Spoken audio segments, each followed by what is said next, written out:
Muy buenos días. Compartir con ustedes Bluefields, escrito el 21 de mayo del 2021. Levantada frente a la bahía que lleva su nombre, una ciudad dividida en tres, unida por los puentes La Curtiembre y el aeropuerto, debajo de los cuales pasaban los dos ríos que atravesaban la ciudad de oeste a este, y cuyos afluentes estaban en la parte alta, los cerros Aberdeen y la loma de Sandino. La referencia más emblemática de esos afluentes eran el Pool por el noroeste y Hualpatara por el suroeste. Ambas eran pozas como construidas por antiguos dioses. Sus paredes y lecho eran de roca y tenían un maravilloso salto de varios metros de altura, que terminaban en un cuerpo de agua cristalinas, profunda y siempre helada.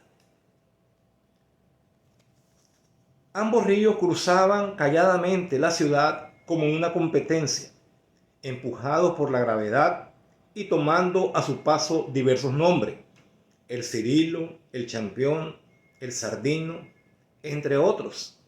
Y antes de desembocar y encontrarse en la bahía, asumían nombres tétricos como la Poza del Diablo y el Crique del Muerto.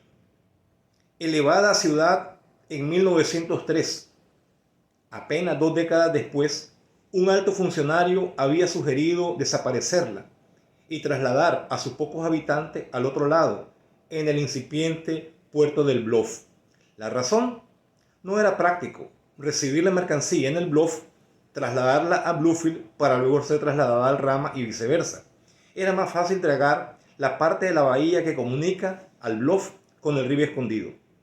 Años después se hizo ese dragado y actualmente las embarcaciones de alto calado llegan al Bluff y cruzan directamente al puerto de Arlensiu en el Rama.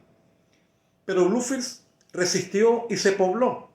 Hoy es la capital del Caribe Sur, una ciudad a la cual puedes llegar por agua, por aire y por tierra, con un mar que sostenía la actividad de varias empresas pesqueras: Copesnica en Bluefields, Pescanica levantada en Cunaquí, un cayo situado en las afueras de la bahía con dirección al río Escondido.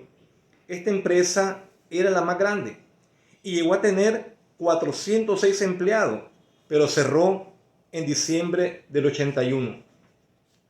La Boots en el Bluff, que luego se llamó Pescasa, una fábrica de barcos llamada Paxa en el mismo Bluff, Probert Blue y Wilbauer en Corn Island, 6 empresas solo en el Caribe Sur. Aún tengo fresco en mi memoria las imágenes de hombres y mujeres que salían cada mañana de todos lados, atravesando la ciudad, rumbo a sus respectivos trabajos, y por la tarde se repetía la escena, pero a la inversa. A media mañana, como una réplica de la imagen anterior, los hijos de los trabajadores se movían entre las calles cargando portaviandas, cuyo contenido era el almuerzo de sus mayores.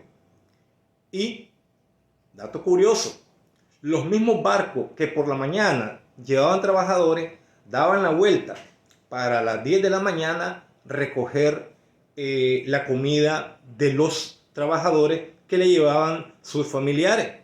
Por increíble que parezca, era más barato quemar cualquier cantidad de diésel para mover esas grandes embarcaciones que construir una cocina para los trabajadores. Al caer la tarde, ambos barcos venían y de su interior salía un mar de personas cansadas, caminando apuradas hacia sus casas y expeliendo olor a marisco, cuando no a diésel. Para entonces, las empresas absorbían a todo chavalo que durante vacaciones escolares deseara trabajar. Y yo no cumplía los 16 cuando en vacaciones me fui a trabajar a Pescasa en el Bluff, al área de mecánica, cuyo jefe era un amigo de mis padres, don Pablo García, y a la par estaba el área electromecánica, cuyo jefe era otro amigo de mis padres, don Jorge Bermúdez, originario de Bonanza. Fueron días intensos y divertidos. Cuando no sabes nada de nada, cada cosa que aprendes es un acontecimiento memorable. Obviamente, era el menor de todos los hombres y bajábamos al área del barco donde nos esperaba un inmenso motor Caterpillar. Mi enorme responsabilidad en esa embarcación era cargar una caja de herramientas y estar atento a la solicitud del mecánico. Entre mis defectos, además de mi espantosa letra, es que soy distraído, y desde entonces se me notaba. En una de esas me piden una llave, la saco y la suelto antes de asegurarme que el mecánico la tenía sujetada y cae en la aceitina. La aceitina es la parte más inferior del barco, la parte más baja, una especie de piscina de aceite como de 1 metro de profundo. Por supuesto que recibí la exhortación, el regaño, pero cuando me dicen que me la iban a cobrar de mi primer paguito, sin pensarla me desnudé y me refundí en la aceitina a buscar la bendita llave.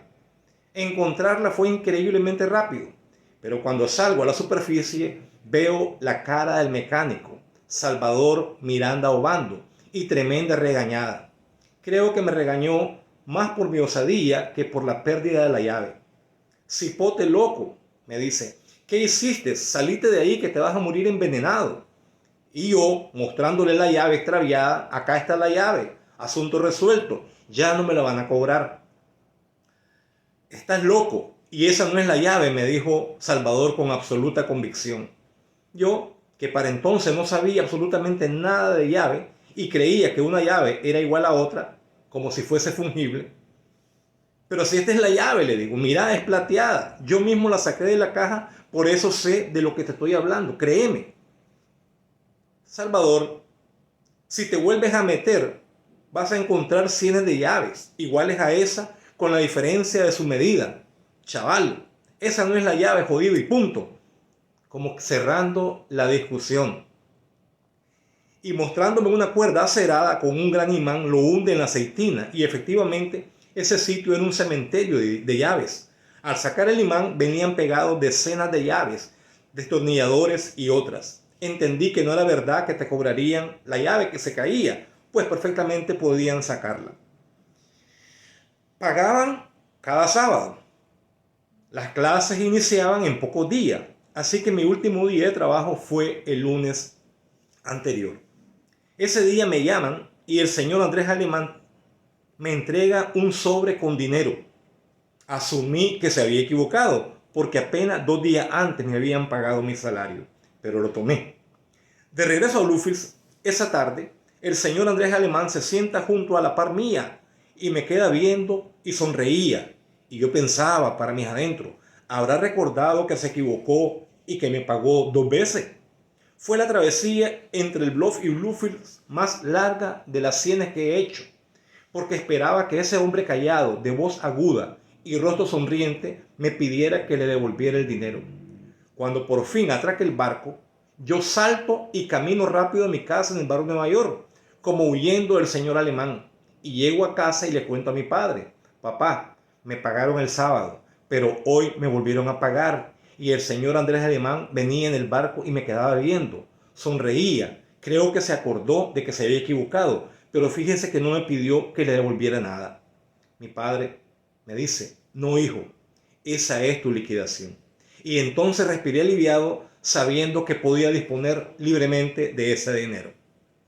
La muchedumbre desplazándose cada mañana hacia sus trabajos apenas queda en la memoria de los adultos y algunos de mis contemporáneos, así como la imagen de ambos ríos atravesando la ciudad y a las pozas hermosas que en su trayecto tomaban distintos nombres. Todo eso quedó para la historia. Escribo esta crónica para que quede en la memoria de quienes me lean que Bluefields un día fue un paraíso, aunque sigue siendo una ciudad bella. Muchísimas gracias.